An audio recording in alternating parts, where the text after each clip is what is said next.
50-ը տվեցին։ Հիմա հարց ունեմ։ Ախր պարոն Բագրատյան, սենց չի Բավական։ Եկեք իրար հետ գնանք, տեսեք որ հարց ունենք։ Պարոն Բագրատյանը խորհրդանում նիստերի դալիճում ասում են, եթե ուզում եք հասկանալ ԲՀԿ-ն Քոչարյանի կողմից ստեղծվել թե չէ, հարցրեք Սերգեյ Բագրատյանին, դուք ինչ կասեք։ Ես չգիտեմ ում կողմից ստեղծվել։ Այս դուք անդամակցել եք այդ կուսակցությանը։ Ես դրա նախապատմությունը որտեղից պետք է իմանամ։ Հիմա կուսակցություններ կան, բոլորը գիտեք ով երբ է ստեղծել, ինչ է ստեղծել։ Ավելի շուտ եղել է որ գործող համակարգի դեմ որպես պայքարի հնարավորություն այդ բանը եղել է ԲՀԿ-ն։ Հանրապետականի դեմ մրցակցության պայքարի իմաստով։ Անդամագրվել ենք հետագայում 18 թվականի հեղափոխությունից հետո, երբ որ ԲՀԿ-ն ժողովրդի միացավ, ես այդ գծին կողմ էի, որի պատճառով նաև դուրս եկա, մի տարի մնացի առանց կուսակցական առանց խմբակցության, բոլորդ գիտեք, անկախ պատգամավոր, մի տարի երբ որ ժամկետը լրացավ, հրավիրեցին ինձ քաղաքացիական կուսակցության, պայմանագիր կուսակցության հետ համատեղ գործընկերներից, իր թույլտվությունը չունեն որ ասեմ։ Եւ դուք Ծառուկյանին գետնին տապալելու կադրերը ինչպես եք տեսել։ Ես կուսակցական էի ժամանակ, այնպես չէր որ որևէ կուսակցության մեջ էի եւ պետքա այդպես խնդիր չկար, այսինքն ոնց որ հիմա ավարտվի, որից հետո պատգամավորներից որևէ մեկը դուրս եկած լինի որևէ կուսակցությունից, մեկ տարի հետո հրավիրեն մեկ այլ կուսակցություն։ Այստեղ նաև նիստերի դահլիճում նշվեց, գաղափարակիցը եղել է համակարգի դեմ պայքարի հարցում։ Եվ հիմա էլ եմ։ Բայց ոնց է համակարգի իշխանության խնդրում եմ ճիշտ հասկանալ։ Եկեք ճիշտ վերլուծենք։ Իրականությունը դա եղել է, սպասեք ասեմ, հա, այդ պայքարի արդյունքում եղել է մի պահ 12 թվին, 2007-ին չեղել, դրա ընթացքում չեղել, 12 թվին եղել է կոալիցիա։ Կոալիցիայի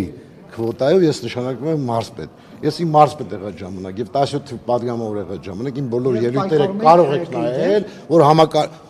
հանրապետ բոլոր իմ ելույթները ուղղված եղել համակարգի դեմ։ Կարող եք նայել 17 թվականին տվեք YouTube, տվեք YouTube-ը նայեք ելույթները։ Ես 12 թվականին ավարտվել է կոալիցիա։ Չէ, բայց ընդհանրապես եկացում ձեր ելույթները այդպեսին էր։ նոր ելույթ ունենա։ Չէ, 17 թվականին, երբ որ ես եղել եմ։ Մենակ ընդհանուր դեպքով դեպի տեսախցիկները։ Այսինքն կուտակել եք այդ խնդիրները տեսել։ Չեմ կուտակել, միշտ սկսած 2000 թվականից էլ առաջ ես պայքարել եմ համակարգի դեմ։ Բոլոր իմ ելույթները հրապարակային կարող եք նայել, բոլորը համակարգի դեմ պայքարի մասին է։ 2000 թվականից 2000 թվականից սկսած։ Ահա, բայց դուք 98 թվականից սկսած 96-ին ես ավականի եմ ընտրվել։ Հանրապետականի ժամանակ տեսել եք ու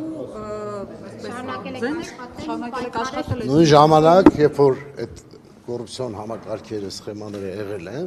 գոյությունացել է իրավական համակարգ, որը ինչքանով որ կարողացել է բացահայտել է։ Մնացածի մասին խոսվում է։ այսինքն իրավական համակարգ Եթե մաս կազմեի, ինձ էլ պետք է նույն մեղադրանքը լիներ։ Ես իմ ելույթում նշեցի, որ համակարգային կոռուպցիա որ եղել է, դա չի նշանակում բոլոր պաշտոնյաները եղել են կոռուպցիոներներ։ Շատ բարգեշտ մարդիկ են եղել տարբեր պաշտոններում, բայց համակարգային խնդիրների լուծման ժամանակ, օրինակ, եթե պետքա ապրանքները չմաքսազերծվեր, այլ դրանից ստվերային գումարներ գոյանար, տվյալ Մաքսայինի պետը, որ Արմեն Ավետիսյանն էր, ստեղծել էր այդ համակարգը, որպեսզի այլ ապրանքի տակ այլ ապրանքեր մաքսազերծեն եւ չվճարեն այդ մաքսերը։ Եվ այդ գումարը հավաքվեր, գնար իր մոտ։ Հետագայում թե ինքը ինչ պիտի աներ դա չունեմ որևէ ապացույց որ ասեմ, բայց իր մոտ հավաքվելու փաստը արձանագրված է քրեական գործով եւ եթե գիտեք իրենից հյուրանոց միջոցներ եւ այլն վերցրել է պետությունը։ Հիմա ասում եմ, բայց հիմա տեսնեք որ բռնում են։ Բոլորս ենք տեսնում։ Տեսակ ձեր նախկին Ես ես ասեմ մի բան։ Իմ համար նորից եմ ասում։ Անձերի խնդիրը ես ասացի որ համակարգային է խնդիր։ Եթե համակարգային խնդիրը ճիշտ դրված է։ Ծառուկյանը բաղուց պետք է կալանավորված լիներ։ Դուք ինչ եք կարծում։ Բայց